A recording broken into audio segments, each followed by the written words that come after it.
আচ্ছা, এবার একটু খেয়াল করে দেখেন, আসেন ট্রানজিটিভ ভার্ব। প্রথম কথা,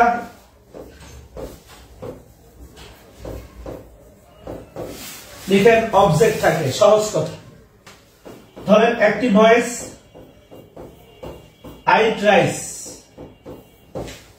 আইটা subject, ইটটা verb, rice object.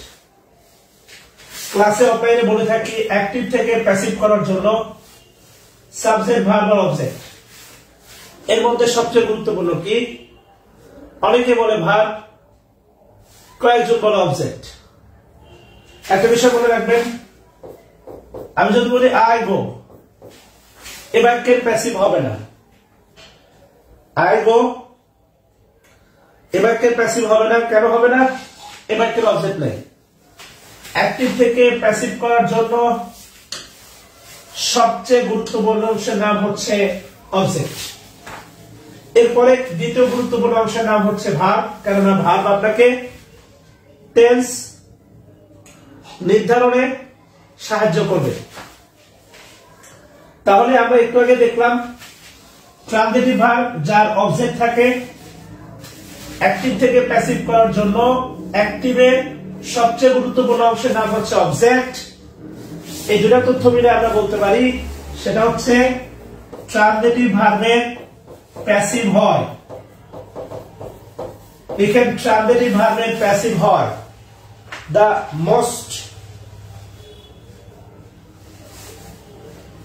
The most important thing, transitive ভার্বের প্যাসিভ হয়। আচ্ছা প্লিজ আসেন, এরপরে কি বলছে দেখেন, অবজেক্ট মূলত দুই প্রকার। আজকে ফ্রি হ্যান্ড রাইটিং এর একটা গুরুত্বপূর্ণ অংশ আলোচনা করব। অবজেক্ট মূলত দুই প্রকার। নাম্বার 1, ডিরেক্ট অবজেক্ট, যেটা হচ্ছে বস্তুবাচক। নাম্বার 2, ইনডিরেক্ট অবজেক্ট, যেটা লিখেন ব্যক্তিবাচক। খুবই গুরুত্বপূর্ণ, খুবই গুরুত্বপূর্ণ। নাম্বার 1 লিখেন ডিরেক্ট অবজেক্ট বস্তুবাচক, ইনডিরেক্ট অবজেক্ট ব্যক্তিবাচক। আপনি চাইলে একটা জিকির করতে পারেন। আপনার মোবাইল নিঃসন্দেহে ব্যক্তি একটা বস্তু। এই যে মোবাইল হচ্ছে ডিরেক্ট, আর আপনি নিজে ব্যক্তি, আপনি হচ্ছেন ইনডিরেক্ট অবজেক্ট। খেয়াল করেন। হ্যাঁ, আমি আপনাকে বলেছিলাম পার্সন 3 প্রকার। অনেক ক্ষেত্রে আমাদের শিক্ষার্থীরা জড়তা প্রকাশ করে, বাবা মা কোন পার্সন, বলেছিলাম থার্ড পার্সন। আই বিলিভ আপনাদের এটা আমি পড়াইছি। মোবাইল কোন পার্সন? আমি এটা আবিষ্কার করছি, মোবাইল হচ্ছে ফার্স্ট পার্সনের উপরে। মোবাইল হচ্ছে কলিজা পার্সন। আপনারা এটা ছাড়তে চান না। যতটুকু প্রয়োজন অনলাইনে ক্লাস করে, যত অনলাইন এঙ্গেজমেন্ট আছে, এর বাইরে মোবাইল বেশি ঘাটাঘাটি করা যাবে না। এটা হচ্ছে মূল বক্তব্য। হোয়াট এভার, তাহলে একটু জিকির করবেন। মোবাইল বস্তু ডিরেক্ট অবজেক্ট, আর আমি ব্যক্তি ইনডিরেক্ট অবজেক্ট। কেমন? আচ্ছা, অবজেক্ট 2 প্রকার। পিছনে লিখেন ভার্বকে কি বা কাকে দ্বারা প্রশ্ন করলে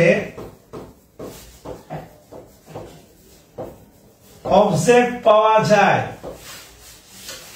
ভার্বকে কি বা কাকে দ্বারা প্রশ্ন করলে অবজেক্ট পাওয়া যায়। এই কি বা কাকে হচ্ছে একটু বক্স করবেন।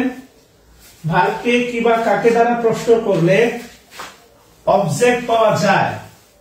কি দ্বারা? Direct object. কি দ্বারা? Direct object. কাকে দ্বারা ব্যক্তি তথা ইনডিরেক্ট অবজেক্ট, কাকে দ্বারা ব্যক্তি তথা ইনডিরেক্ট অবজেক্ট, খেয়াল করেন। হ্যাঁ, তাহলে ভার্বকে কি বা কাকে দ্বারা প্রশ্ন করলে অবজেক্ট পাওয়া যায়, কি দ্বারা প্রশ্ন করলে পাওয়া যায় ডিরেক্ট অবজেক্ট, আর কাকে দ্বারা প্রশ্ন করলে পাওয়া যায় ইনডিরেক্ট অবজেক্ট। কাকে দ্বারা প্রশ্ন করলে পাওয়া যায় ইনডিরেক্ট অবজেক্ট। কেমন? আচ্ছা, সুন্দর। লিখেন বিষয় দ্রষ্টব্য, বিষয় দ্রষ্টব্য জেনে রাখা ভালো, জেনে রাখা ভালো,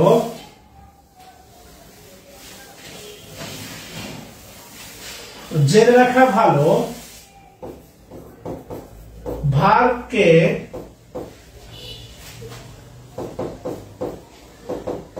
কে দ্বারা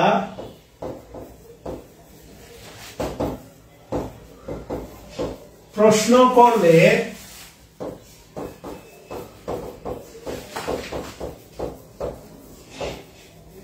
সাবজেক্ট পাওয়া যায়। ভার্বকে কে দ্বারা প্রশ্ন করলে, আপনি একটু খেয়াল করেন, আমি বলছিলাম সকল মানে বাক্যের নাটের গুলো হচ্ছে ভার্ব। আপনি সকল প্রশ্ন কিন্তু দেখেন ভার্বকে করতেছেন। ভার্বকে কে দ্বারা প্রশ্ন করলে সাবজেক্ট পাওয়া যায়। মাশাআল্লাহ। লিখেন এই কে কি এবং এই কে কি এবং কাকে ব্যতীত, কাকে ব্যতীত ভার্বকে, এই কে কি এবং কাকে ব্যতীত ভার্বকে যত প্রশ্ন করা যায় তা দিয়ে, এটা গুরুত্বপূর্ণ, এটা 3 স্টার দিয়ে দেন, এটা 3 স্টার দিয়ে দেন, তা দিয়ে পাওয়া যায়, তা দিয়ে পাওয়া যায় adverb, adverb phrase, adverb clause. খুবই গুরুত্বপূর্ণ এটা। আচ্ছা, আমি আসলে ওইরকম এনার্জি দেখাতে পারছি না, তবে এটা গুরুত্বপূর্ণ। কে কি কাকে ব্যতীত ভার্বকে যত প্রশ্ন করা যায় তা দিয়ে পাওয়া যায় adverb, adverb phrase, adverb clause. তা দিয়ে পাওয়া যায় adverb, adverb phrase, adverb clause. আপনি একটু খেয়াল করেন, এগুলোই বাক্যের অংশ। আমি আপনাকে দেখাচ্ছি আর কি। হ্যাঁ, খুবই গুরুত্বপূর্ণ, এটা জেনে রাখতে হবে আর কি। Adverb, adverb phrase, adverb clause. তীর চিহ্ন দিয়ে লিখেন, তীর চিহ্ন দিয়ে লিখেন কোথায়। প্রশ্ন নম্বর 1, কোথায়। তার নিচে লিখেন কখন, তার নিচে লিখেন কিভাবে। কোথায়, কখন, কিভাবে। কোথায়, কখন, কিভাবে। তার নিচে লিখেন কার সাথে, তার নিচে লিখেন কোথা হতে, তার নিচে লিখেন কোন দিকে, আর লাস্টে লিখেন হচ্ছে কেন। খেয়াল করে দেখেন, টোটাল প্রশ্ন আছে এখানে 7টা। এই 7টা প্রশ্ন টোটাল। কোথায়, কখন, কিভাবে 3টা, কার সাথে 4টা, কোথা হতে 5টা, কোন দিকে 6টা, আর কেন। কথা বুঝছেন কিনা? এই টোটাল 7টা প্রশ্ন। এগুলো দিয়ে ভার্বকে, এই প্রশ্নগুলো করলে আপনি যা উত্তর পাবেন সেটা হচ্ছে অ্যাডভার্ব, অথবা হচ্ছে অ্যাডভার্ব ফ্রেজ, অথবা হচ্ছে অ্যাডভার্ব ক্লজ, অ্যাডভার্ব ফ্রেজ অথবা হচ্ছে অ্যাডভার্ব কি ক্লজ। খেয়াল করে দেখেন কোথায়, কখন, কিভাবে, কার সাথে, কোথা হতে, কোন দিকে, কেন, এগুলো হচ্ছে খুব। এবার একটু খেয়াল করতে হবে টোটাল প্রশ্ন কিন্তু শোনেন, এবার খেয়াল করেন টোটাল প্রশ্ন হচ্ছে দেখেন 10টা। হ্যাঁ, এগুলো হচ্ছে বাক্যের অংশ। একটা সরল বাক্যের টোটাল অংশ থাকতে পারে 11টা। কিভাবে? প্রশ্ন 10টা। তো প্রশ্ন 10টা কিভাবে? কে দ্বারা প্রশ্ন করলে আপনি কি পাবেন? সাবজেক্ট। তারপরে কি বা কাকে দ্বারা প্রশ্ন করলে আপনি কি পাবেন? অবজেক্ট। হ্যাঁ, তাহলে ভার্ব একটা অংশ, আর একটা বাক্যে সর্বোচ্চ অ্যাডভার্ব অ্যাডভার্বিয়াল ফ্রেজ থাকতে পারে 7টা। এবার একটু ভালো করে খেয়াল করে দেখেন। হ্যাঁ, তাহলে আলটিমেটলি একটা বাক্যের, একটা সরল বাক্যের একটা সাবজেক্ট থাকে। আমি খাই, কে খায়? আমি খাই। সবই কিন্তু ভার্ব। তাহলে ফাইনাইট ভার্ব হচ্ছে সব নাটের গরু। কি বা কাকে দ্বারা প্রশ্ন করলে অবজেক্ট পাওয়া যায়। একটা বাক্যের অবজেক্ট থাকতে পারে ম্যাক্সিমাম কয়টা? 2টা। আর অ্যাডভার্ব থাকতে পারে হচ্ছে সর্বোচ্চ অ্যাডভার্ব অ্যাডভার্বিয়াল ফ্রেজ থাকতে পারে বা ক্লজ থাকতে পারে টোটাল কয়টা? 7টা। খেয়াল করেন কোথায়, কখন, কিভাবে, কার সাথে, কোথা হতে, কোন দিকে, এরপরে কি, কেন। এবার একটু ভাবেন, একটা সময় ছিল যখন হচ্ছে আপনার মোবাইলে আননোন নাম্বারে কথা হইতো, খালি মেয়ের কণ্ঠ হইলেই হইতো, তখন দেখা যাইত না। অর্থাৎ তখন একটা হোয়াটসঅ্যাপ এত কিছু ছিল না, ফেসবুকে এত কিছু ছিল না। আজ থেকে 15-17 বছর আগে। এবং একটা সিম ছিল ডিজুইস, ওরা রাত 12টা থেকে সকাল 6টা পর্যন্ত দিত ডিজুইস টু ডিজুইস 12 পয়সা 25 পয়সা। এখন মেয়ের কণ্ঠ হইলে হলো, চাষি না খালা না আল্লাহ ভালো জানে, কথা বলতে বলতে পাগল, দিশেহারা। 6 মাস পরে একে অন্যকে একদিন বলে উঠলো, ধরেন মেয়েটাই ছেলেকে বলতে, আচ্ছা আমরা কখন দেখা করবো? হয় কখন দেখা করবো? তাই তো তারিখ আসবে, অ্যাডভার্বিয়াল ফ্রেজ। আমরা আচ্ছা দেখা করবো কখন, তারিখ নির্ধারণ হয়ে গেল। এরপরে হচ্ছে কোথায়, আমরা কোথায় দেখা করব? জায়গা, এটা মিরপুর 10 হতে পারে, এটা হতে পারে আপনার চিড়িয়াখানা, হতে পারে হচ্ছে বিমান বাহিনী জাদুঘর, হতে পারে চন্দ্রিমা উদ্যান, হতেই পারে। খেয়াল করছেন কিনা? এরপরে দেখেন আলটিমেটলি কোথায়, এরপরে কিভাবে। আচ্ছা তুমি কিভাবে আসবা? হাউ। ট্রেনে আসবা না বিমানে আসবা? হাউ। তুমি যে আমার সাথে দেখা করতে আসবা কিভাবে? তারপরে কার সাথে আসবা? ধরেন একা না, অল্প বয়স, কার সাথে, কোথা হতে, কোন দিকে। এবং ধরেন এটা হচ্ছে রিলেশনশিপের সবচেয়ে তীব্র একটা প্রশ্ন, কেন। এখন আপনার বাবু আপনাকে বলছে রাত 10টায় ডেকে দিল, ধরেন ও ঘুমাইছে, আপনি ডাকছেন হচ্ছে রাত 11টার দিকে। এখন সে যদি ঘুম থেকে উঠে আপনাকে প্রশ্ন করে রাত 10টায় ডাকলি না কেন, দেখবেন সব শেষ, পুরো রাত দেখবেন দিন হয়ে গেছে। কেন? এই কেন শব্দটা জীবন থেকে বাদ দেন।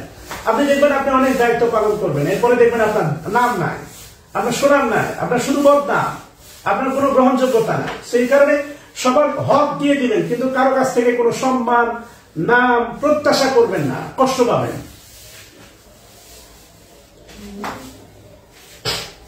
আর কথা বুঝতে পারছেন কিনা? তাহলে একটু খেয়াল করেন, টোটাল প্রশ্ন দৌড়ায় না। Take the time, take the space.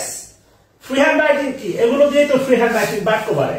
হ্যাঁ, আমি যদি আপনাকে বলি একটু খেয়াল করেন, এটা বারবার বলে থাকি, বিভিন্ন লাইভ ক্লাসে বলেছি। গো হচ্ছে একটা ভার্ব, গো, যায়। আই গো, আমি যাই। দেখেন একটা সাবজেক্ট, কে যায়? আমি যাই। খেয়াল করেন, কে যায়? আমি যাই। কোথায় যায়? ধরেন টু পার্ক, টু পার্ক। খেয়াল করেন, টু পার্ক অ্যাডভার্বিয়াল ফ্রেজ, কারণ আলটিমেটলি অ্যাডভার্ব বলা যাবে না, ফ্রেজ বলতে হবে, একাধিক শব্দ। Parts of speech single word, phrase or clause more than one word. কথা বলবেন ইনশাআল্লাহ। আই গো টু পার্ক, আমি পার্কে যাই। এরপরে ধরেন আপনি পার্কে যান, আপনি জিজ্ঞেস করলেন ভাই কই যান? To park. এরপরে খেয়াল করেন কেন যান? To date, to date, to date, তাহাজ্জুদ পড়তে যায়। তো এই পার্কে তাহাজ্জুদ পড়তে আরেকজন লাগে, একা একা পড়া যায় না। এটাকে আবার অন্যভাবে নিয়েন না, এটা হচ্ছে অত্যন্ত কি বলবো আর কি ব্যঙ্গাত্মক অর্থে বলা হয়েছে, আইরনি, সামথিং লাইক দ্যাট বা satire. I go to park, আমি পার্কে যাই। টু ডেট, তাহাজ্জুদ পড়তে। নরমাল প্রশ্ন, ভাই তাহাজ্জুদ কার সাথে পড়বেন? ধরেন আমি আপনাকে বললাম উইথ, উইথ, উইথ মনে করেন পরিমণি, কথা বুঝছেন কিনা? তাহলে উইথ পড়ি, আপনি খেয়াল করেন এটা কিন্তু ভার্ব। এটা কি? এটা হচ্ছে ফাইনাইট ভার্ব, গো। এ নাটের গুরু। এর প্রশ্ন করেন কে যায়, আমি যাই, সাবজেক্ট। কোথায় যায়, পার্কে যায়। কেন যায়, ডেট করতে। কার সাথে, পরির সাথে। খেয়াল করছেন কিনা বাক্য ফ্রি হ্যান্ড রাইটিং? হ্যাঁ, আশা করি বুঝাইতে পারছি। এবার আসেন স্ট্রাকচার 1, সবচেয়ে গুরুত্বপূর্ণ স্ট্রাকচার ফ্রি হ্যান্ড রাইটিং এর প্রথম স্ট্রাকচার। স্ট্রাকচার 1 লিখবেন subject plus verb, IO plus deo.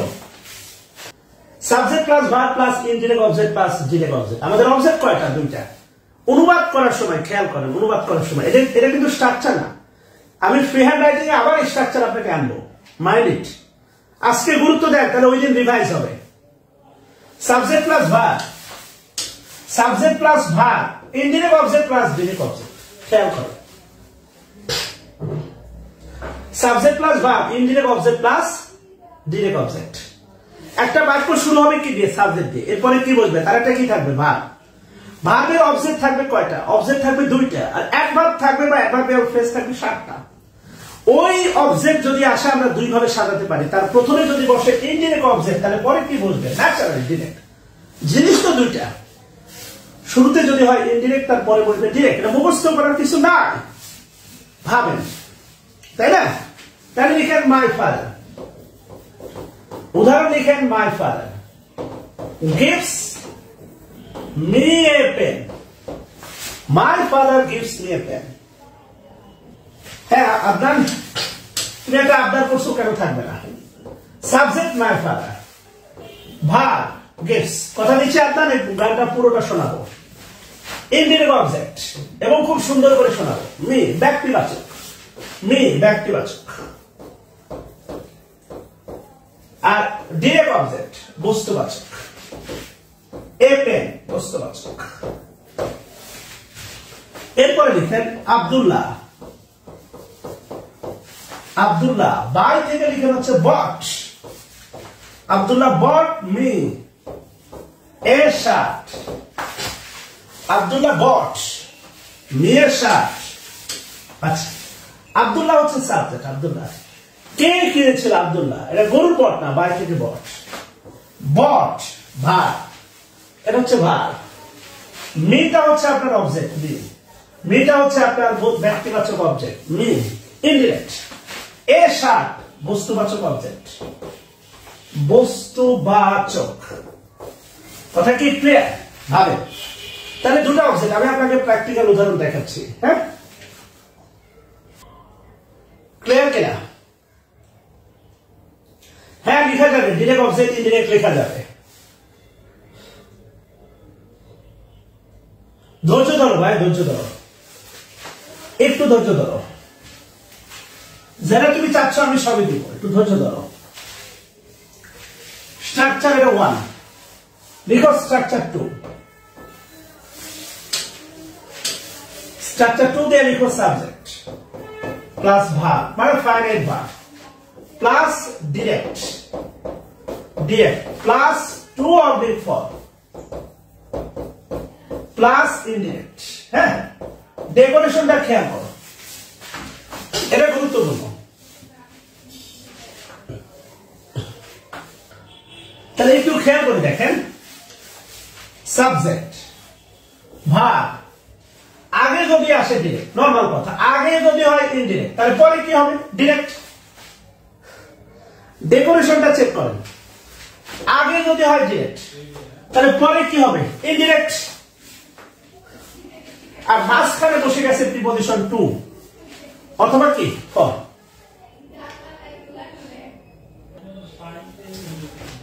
কথা ক্লিয়ার? ডেকোরেশনটা ক্লিয়ার কর, মানে খেয়াল করেন। আগে দুটা উদাহরণে উল্টাই দেন। My father, my father prince Hamlet. Mohammad Bayezid, তোমরা সংযত হয়ে ক্লাস করো প্লিজ, পায়ে পড়ি। My father gives, gives a pen to me. My father gives a pen to me. হ্যাঁ, রাকা ইসলাম বল এই জন্যই প্যাসিভ ভয়েসে টু আর ফর হয়। এইটাই বলাবার বুঝতে চায় না। এক্সাক্ট ধরছো। এবার লিখেন আব্দুল্লাহ। আব্দুল্লাহ বট এ শার্ট ফর মি। প্যাসিভের নিয়মটা কাজে লাগে বোনামার, এটা প্যাসিভের কাজে লাগে।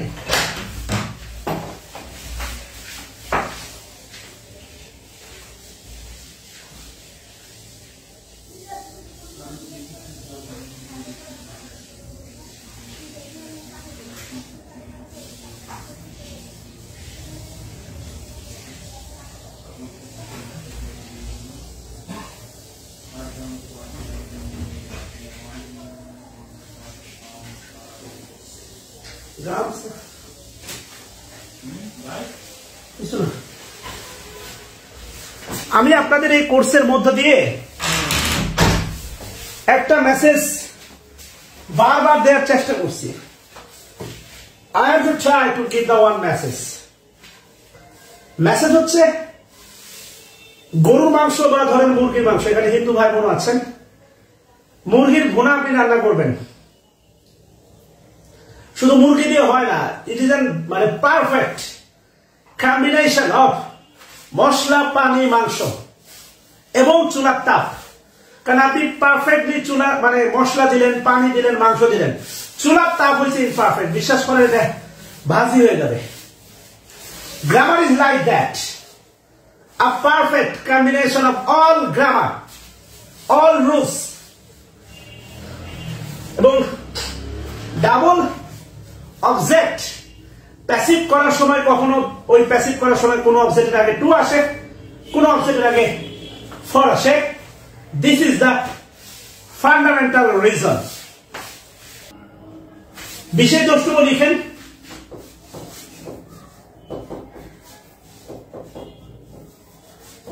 শুধুমাত্র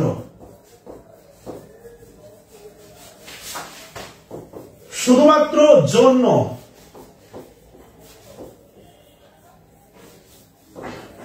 শুধুমাত্র জন্য বোঝাতে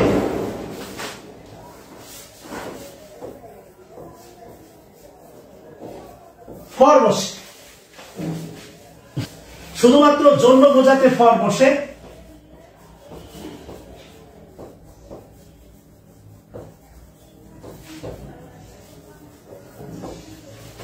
বাকি সকল ক্ষেত্রে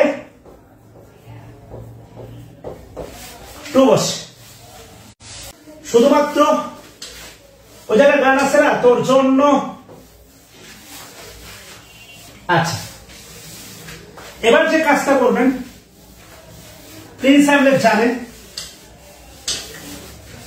তার আগে আপনি একটু আমাকে একটা বিষয় বলেন যে এটি একমত হয়েছেন কিনা। ফ্রি হ্যান্ড রাইটিং মানে হচ্ছে বেসিক গ্রামার, অর্থাৎ বেসিক গ্রামারটা আপনাকে ডেভেলপ করতে হবে। এইটাতে একমত কিনা আপনারা? 29তম বিসিএস এর একটা প্রশ্ন লিখেন, অনুবাদ 29।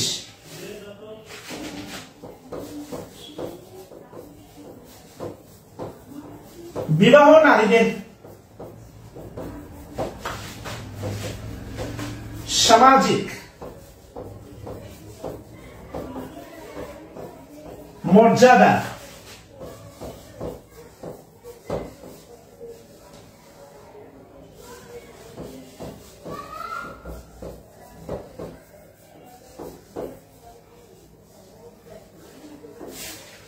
দিয়ে থাকে। এবার একটু খেয়াল করেন, আপনি 6-7 যখন গরুর রচনা লিখতেন, আপনি পড়েছেন গরু আমাদের দুধ দিয়ে থাকে, পড়ছেন না? বিবাহ নারীদের সামাজিক মর্যাদা দিয়ে থাকে, গরু আমাদের দুধ দিয়ে থাকে। তাহলে আলটিমেটলি থাকেন, দেখেন দিয়ে থাকে বা দেয়, গরু আমাদের দুধ দেয়। এটা শোনার পরে দেখেন আর কোনো অন্য কিছু শোনার আগ্রহ নাই। তাহলে আমরা নিঃসংকোচে বলতে পারি দিয়ে থাকে, এটা ফাইনাইট ভার্ব। আচ্ছা, উজ্জ্বল হোসেন ধন্যবাদ। দিয়ে থাকে আলটিমেটলি দেয়, বিভিন্ন ভার্সন হতে পারে। গিভ মানে দেয়া, যেমন আপনি দেন, তুমি দাও, সে দেয়, বিভিন্ন পার্সনের সাথে কিন্তু ভার্সন চেঞ্জ হয়। দিয়ে থাকে ফাইনাইট ভার্ব। এবার যদি আমি আপনাকে প্রশ্ন করি, ফ্রি হ্যান্ড রাইটিং এর একদম শুরুতে শুরু হবে কি দিয়ে? ভার্ব দিয়ে না সাবজেক্ট দিয়ে? সাবজেক্ট দিয়ে, তাহলে আমাদের কাছে সাবজেক্ট খুঁজে বের করতে হবে। বিবাহ ভাগকে প্রশ্ন করেন কে দেয়, যেমন আমি যদি বলি গরু আমাদের দুধ দেয়, কে দেয়? গরু দেয়। এই বিবাহটা হচ্ছে আমাদের সাবজেক্ট। বিবাহ সাবজেক্ট, যার ইংলিশ হচ্ছে ম্যারেজ। ইংলিশ হচ্ছে ম্যারেজ। আমি আপনাদের শিখাইছিলাম, খেয়াল করে দেখেন, AGE সাফিক্স থাকলে, AGE সাফিক্স থাকলে সেটা noun and also abstract noun। তাহলে ম্যারেজ বক্স করে লিখেন নাউন অবলিক অ্যাবস্ট্রাক্ট নাউন। আমি শুধু আপনাকে ফ্রি হ্যান্ড রাইটিং শেখাবো না বা অনুবাদ শেখাবো না, সে ইংলিশ বাক্য হোক বাংলা বাক্য হোক, ওই অনুবাদের ওই বাক্যের ভিতরে গ্রামারকে খুঁজে বের করে টেনে আনবো। তাহলে আমরা পাইলাম সাবজেক্ট, পেলাম ভার্ব। তাহলে আপনি আর সাবজেক্ট আর ভার্বের সিকোয়েন্সটা কি হয়? আগে সাবজেক্ট পরে ভার্ব, না আগে ভার্ব পরে সাবজেক্ট? আচ্ছা, সুন্দর। তাহলে প্রথম কাজ হচ্ছে ভার্ব বের করা, এরপরে সাবজেক্ট। তাহলে আপনি প্রথমে বসাবেন সাবজেক্ট, এরপরে বসাবেন ভার্ব। আর আপনি পড়ছেন কিন্তু বিবাহ অ্যাবস্ট্রাক্ট নাউন। অ্যাবস্ট্রাক্ট নাউনের পূর্বে আর্টিকেল বসে না, তবে নির্দিষ্ট করে বোঝাতে বসে। Progress abstract noun. বাংলাদেশের উন্নতি, দা প্রোগ্রেস অফ বাংলাদেশ, এটা কিন্তু আমি আপনাকে নাউন ক্লাসে ফ্রি হ্যান্ড রাইটিং এর অবদান হচ্ছে কার পূর্বে? কার পূর্বে আর্টিকেল বসবে, কার পূর্বে বসবে না। এটা যদি এমন হয়তো রহিমের বিবাহ, দা ম্যারেজ অফ রহিম, তখন ম্যারেজ হইতো, ম্যারেজের আগে না হইতো। যদি বলতাম রহিমের বিবাহ, তখন হয়তো marriage, the marriage of Rahim, not marriage of Rahim. নির্দিষ্ট করে বোঝালে অবশ্যই অ্যাবস্ট্রাক্ট নাউনের পূর্বে দা হবে এবং ওই অ্যাবস্ট্রাক্ট নাউন হয়ে যাবে কমন নাউন। এটাই আপনাদের শিখাইছি নাউনের ক্লাসে। এবার একটু খেয়াল করে দেখেন, দিয়ে থাকে, ভার্বকে প্রশ্ন করেন কি দিয়ে থাকে? সামাজিক মর্যাদা। এখানে মূল শব্দটা হচ্ছে নাউন মর্যাদা, এটা হচ্ছে আপনার অ্যাবস্ট্রাক্ট নাউন। সামাজিক, মনে রাখবেন যেই প্রত্যয় ইক থাকবে, ইক, তা মূলত অ্যাডজেক্টিভ। যেখানে ইক প্রত্যয় থাকবে, ইক, যেখানে ইক প্রত্যয় থাকবে তা মূলত অ্যাডজেক্টিভ। সামাজিক, অর্থনৈতিক অবস্থা, ইকোনমিক। রাজনৈতিক, পলিটিক্স, পলিটিক্যাল, রাজনৈতিক। সামাজিক, আর্থিক, কথা বলছেন কিনা, ফিনান্সিয়াল। তো সামাজিক মর্যাদা কি দেয়? সামাজিক মর্যাদা এটা অবজেক্ট, এটা অবশ্যই আপনার ডিরেক্ট অবজেক্ট, কারণ ব্যক্তি না, ডিরেক্ট অবজেক্ট। আর অবলিকটা লিখবেন, এটা মূলত নাউন ফ্রেজ। একটি শব্দ যদি থাকতো শুধু মর্যাদা, তাহলে এটা হতো নাউন। আর যদি অ্যাডজেক্টিভ প্লাস নাউন আছে, এটা অবশ্যই লিখবেন সবাই নাউন ফ্রেজ। কাকে দেয়? নারীদেরকে দেয়, নারীদের। কাকে দেয়? নারীদেরকে দেয়, এটা অবজেক্ট। নারীদের, প্লুরাল, কমন নাউন। যেহেতু প্লুরাল, কমন নাউন, প্লুরাল মানে কমন নাউন, মনে আছে তো? আর এটা হচ্ছে আপনার ইনডিরেক্ট অবজেক্ট। মর্যাদা, মর্যাদা লিখেন হচ্ছে অ্যাবস্ট্রাক্ট নাউন। মর্যাদা নিচে লিখেন অ্যাবস্ট্রাক্ট নাউন। টোটালটা ভাঙতে পারছেন কিনা? তাহলে এই বাক্যটা আপনি অনুবাদ করতে পারবেন এই দুইটা স্ট্রাকচার ফলো করে। হ্যাঁ প্লিজ।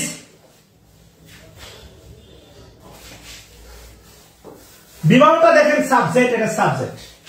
দিয়ে থাকে হচ্ছে ভার্ব, এটা হচ্ছে ভার্ব। অবজেক্ট আছে দুইটা, আপনি সাজাইতে পারবেন দুই ভাবে, একটা হচ্ছে ইনডিরেক্ট আর একটা ডিরেক্ট। আরেকটা ডিরেক্ট আরেকটা ইনডিরেক্ট, মাঝখানে বসাইতে পারেন প্রিপজিশন টু অথবা ফর।